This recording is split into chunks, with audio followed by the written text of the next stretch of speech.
No, no way. She was hitting on me.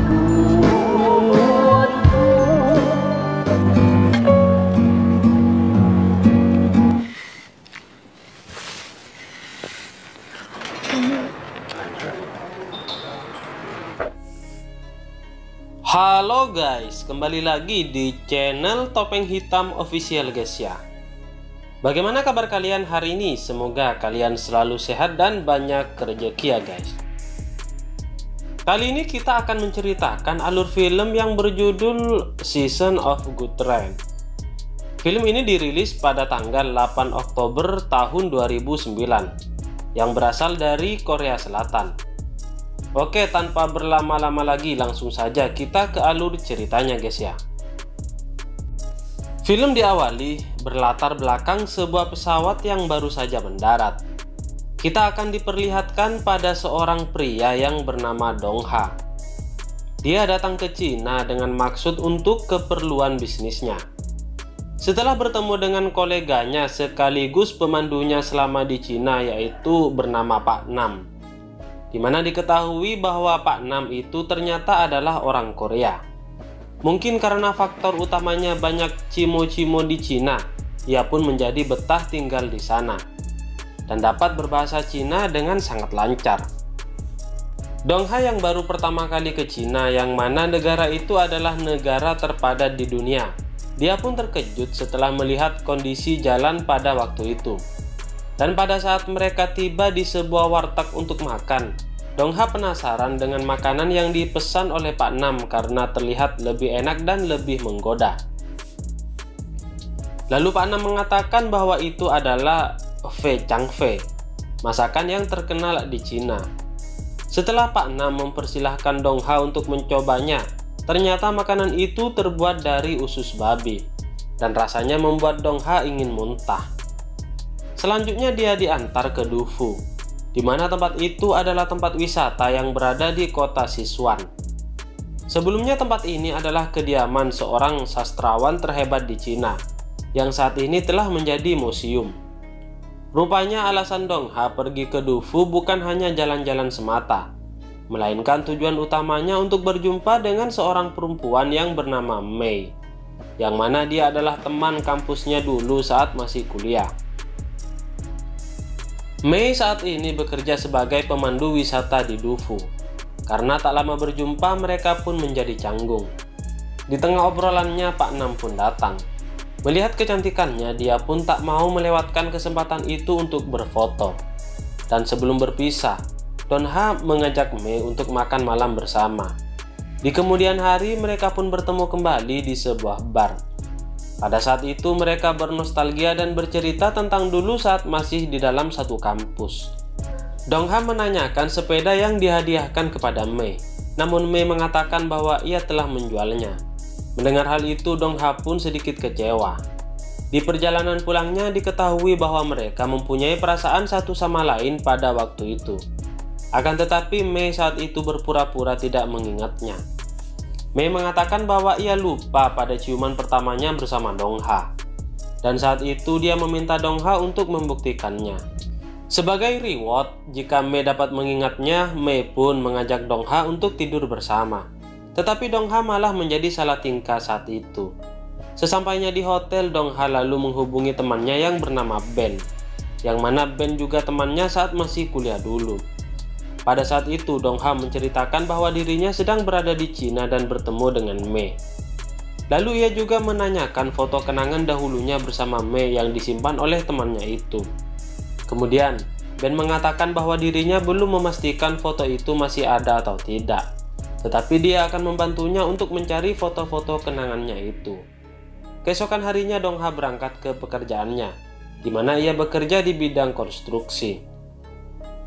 Saat itu ia bertemu dengan semua kliennya untuk melakukan meeting.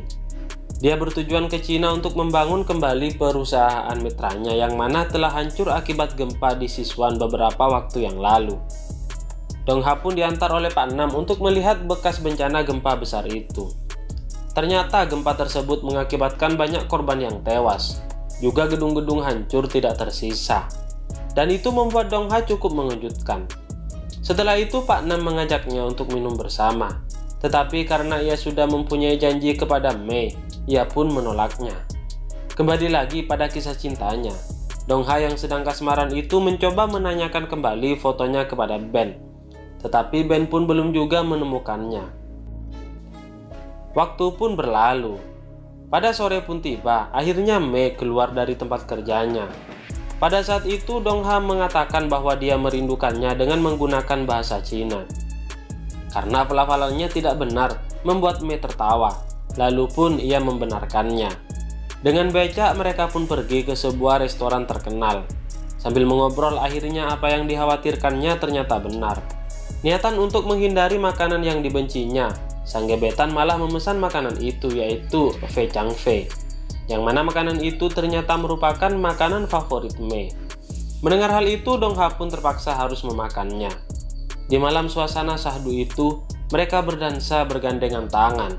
Geser kanan, geser kiri, dan mereka terhanyut dalam suasana. Tak lama kemudian hujan turun membuat mereka harus berlari mencari tempat untuk berteduh. Di sini kita akan mengetahui bahwa Dongha sebenarnya adalah seorang penyair.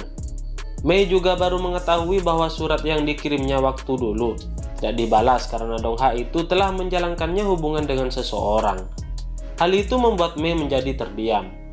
Sesaat kemudian Mei mengingatnya tentang perasaannya dulu kepadanya.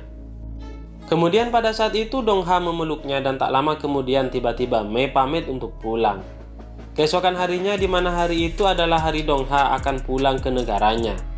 Di perjalanannya bersama Pak Nam, Dongha mengirimkan foto-foto dulunya kepada Mei, membuat Mei pada saat itu tersenyum. Pada saat bekerja, Mei menelpon Dongha untuk menunggunya dan memutuskan izin cuti kerja. Tak lama kemudian akhirnya mereka pun bertemu di bandara. Dongha menawarkan Mei untuk minum secangkir kopi terlebih dahulu sebelum keberangkatannya. Dongha melihat buku yang diberikan oleh Mei yang mana sebenarnya buku itu telah diliriknya saat waktu di Dufu pertama kali. Mei juga mengakui dia telah berbohong bahwa dia bukan tidak suka bersepeda, melainkan karena lupa cara bersepeda. Mendengar hal itu, kemudian Dongha pun menawarkan untuk mengajarinya kembali. Merasa belum puas, Dongha memesan kopi kembali untuk melanjutkan obrolan itu. Padahal pesawat yang akan dinaikinya akan segera berangkat. Singkat cerita, mereka pun tiba saat akan berpisah. Mei terlihat sedih saat itu. Tak lama kemudian, Dongha memutuskan untuk menunda penerbangannya 1 hari. Lalu mereka menuju hotel bersama yang mana bukan lain bertujuan untuk enak-enak atau mantap-mantap. Namun karena satu alasan yang tidak diketahui, Mei menghentikan aksinya lalu mereka memilih untuk keluar dan menghabiskan waktu bersama dengan berjalan-jalan. Singkat cerita, mereka tiba di sebuah restoran. Dongha seketika itu ingin bersembunyi karena melihat Pak Nam tiba-tiba datang. Pak Nam yang mengetahui Mei berada di situ mengatakan bahwa Dongha telah pergi ke negara asalnya. Mendengar hal itu, Mei pun hanya bisa tersenyum. Tetapi Dongha akhirnya ketahuan ketika mereka bertemu di toilet. Dan makan malam saat itu harus terganggu oleh Pak Nam. Kemudian Dongha menyusul Mei yang terlihat tiba-tiba keluar dari restoran itu. Karena mengira hanya kelelahan, Dongha lalu memeluknya dan mengajaknya untuk kembali ke hotel. Belum sempat Dongha ingin enak-enak, ucapan Mei mengejutkan dirinya sehingga tidak bisa berkata-kata. Mei memberitahu kepadanya bahwa dirinya telah menikah. Saat itu ucapan Mei membuat Dongha cukup terkejut dan kecewa. Setelah itu Dongha kembali ke restoran, sementara Mei kembali pulang saat hujan turun. Keesokan paginya Mei datang ke hotelnya. Dia berniat untuk mengantarkannya ke bandara. Awalnya Dongha menolaknya karena masih ngambek. Namun karena mengingat jam keberangkatan pesawat, akhirnya Dongha harus menerima tawarannya. Di perjalanan mereka pun menjadi canggung. Lalu tiba-tiba Mei terkejut saat akan menghindari kendaraan di depannya. Saat itu mereka terhindar dari kecelakaan. Tetapi kejadian itu cukup membuat Mei menjadi shock berat dan harus dilarikan ke rumah sakit. Dongha yang pada saat itu menunggunya tiba-tiba mendapat telepon dan teguran dari kantornya karena tidak segera tiba di negaranya. Tidak lama kemudian, Pak Mah, rekan kerja Mei, datang menjenguknya. Dongha langsung menghampirinya dan menanyakan keberadaan suami Mei. Akhirnya Dongha pun mengetahui bahwasanya suami Mei telah meninggal sejak bencana gempa pada waktu itu. Mendengar hal itu, Dongha pun terdiam. Tak lama kemudian Dongha pergi setelah Mei sadarkan diri. Hari pun berlalu, hingga suatu ketika Mei mendapat sebuah kiriman dari Dongha berupa sepeda dan sepucuk surat kangen darinya. Singkat ceritanya, Dongha ternyata meninggalkan pekerjaannya dan kembali ke Cina untuk hidup bersama Mei menjadi seorang penyair, dan film ini pun tamat guys ya. Bagaimana menurut kalian? Sangat seru kan guys ya?